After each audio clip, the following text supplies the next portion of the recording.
guys. My name is Tenjiwe and I have a smallanyana travel page called Gulliver's Travels. I wanted to create a YouTube channel to show you guys how you can travel super cheaply, and I just want to share information on how anyone can travel on a shoestring budget. Today I've got 6 smallanyana tricks that you guys can do that I've done before on how you can travel cheap. My first tip and trick, guys, is Laybys. So in other places they call it layaways. Basically paying for your trip through installments. My first international trip that I ever took to Thailand, I paid for over a period of time. I think we started paying for it in May and we went at the end of September. There are websites that you can use like STA Travel, fomo.travel. I'll put the links down below so you can go and check them out for yourself. But basically, you put down a deposit, let's say of 1,000 Rand. The trip is all inclusive with your flights and your accommodations, etc. We could breathe because we paid every single month. We paid whatever we had, whether it's 1.5, 2,000 here, 2,000 there, 800 bucks. And then you have until I think a month before your trip for all of your money to be completed. So I found those kinds of things very helpful because I don't have money up front to cash out and say, oh, I want to go to Thailand and put 15 Thai. I don't have it. So that is something that I look for. Is there an opportunity for me to pay for this trip in installments? So please, guys, don't sleep on travel agencies that allow you to do that. It's an economic crunch right now. More and more travel agencies are open to having people put their trips on a lay-by or installment or layaway system. Trick number 2 is to stay in hostels. Basically, a hostel is like a hotel, except it's like a dormitory where there'll be 4 beds or 6 beds and you're in there with other ladies or other gents.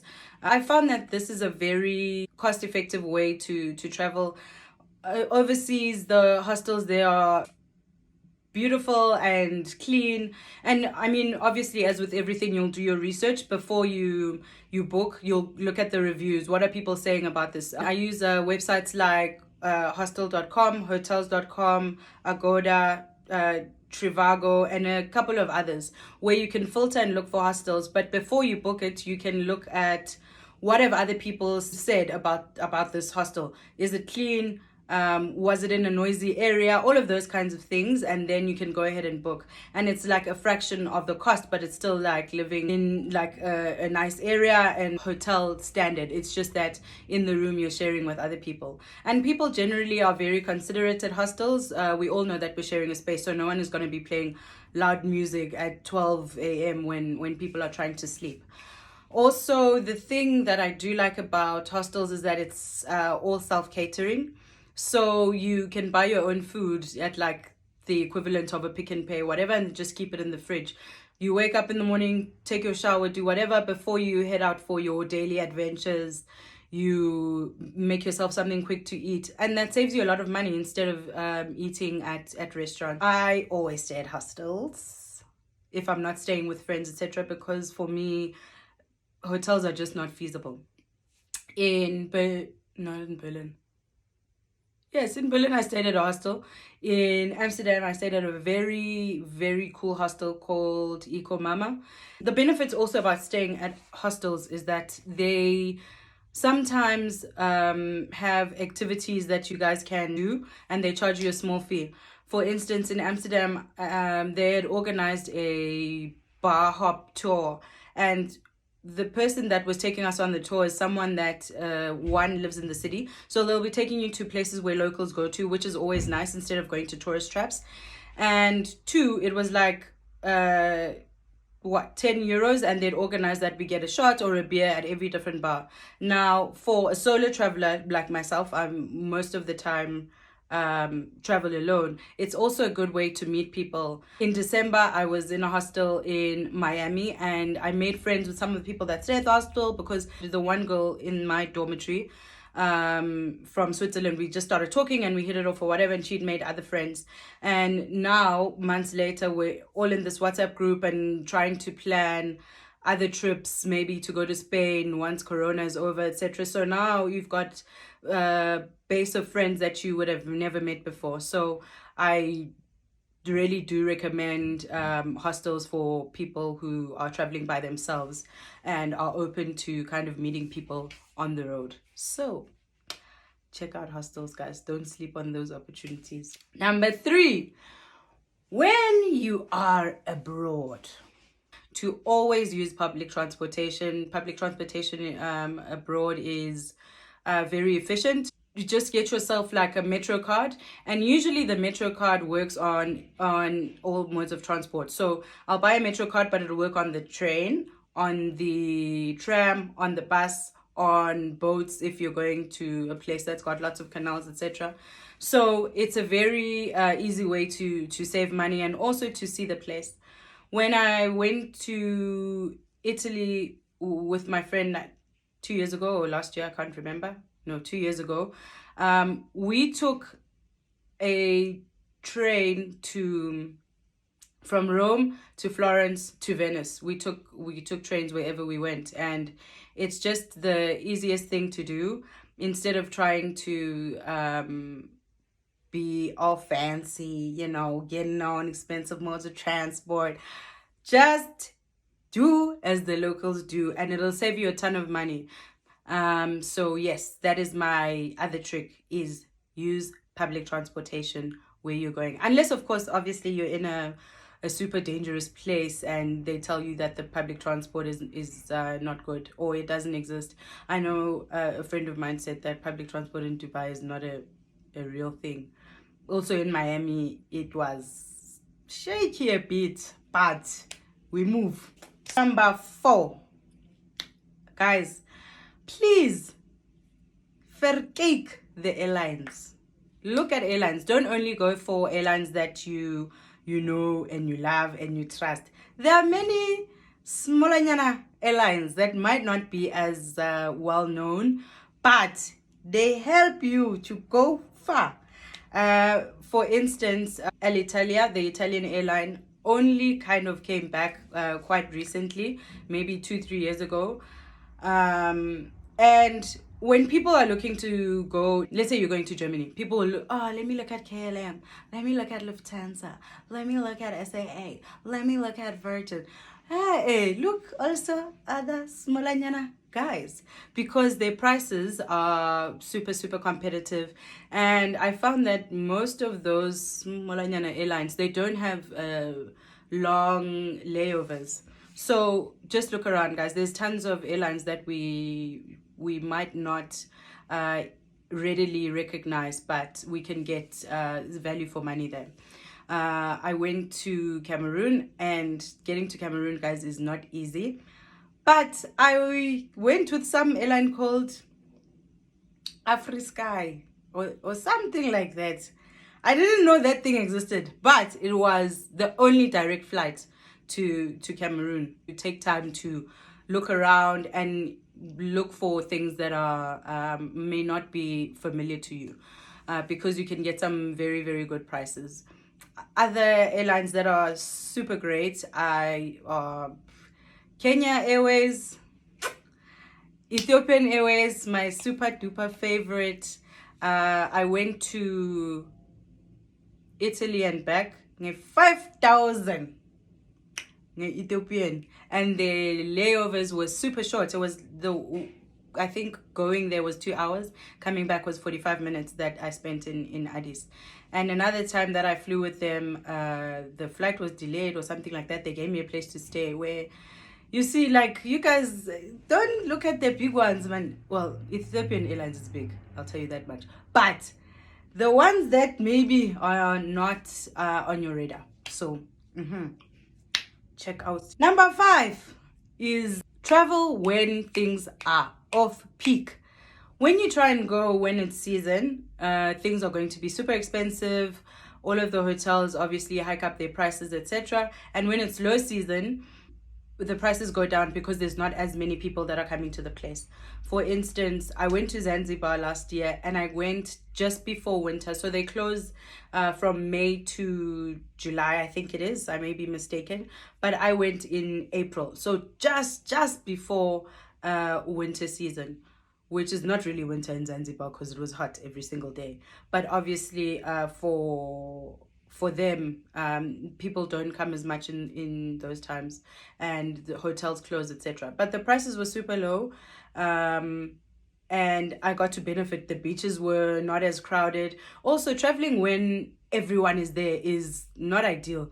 It's cramped, people are stepping on you, prices are high, hey tourists, hey corona. So go when there's less people and you get more value for money, and people are willing to kind of negotiate prices because things are not as full.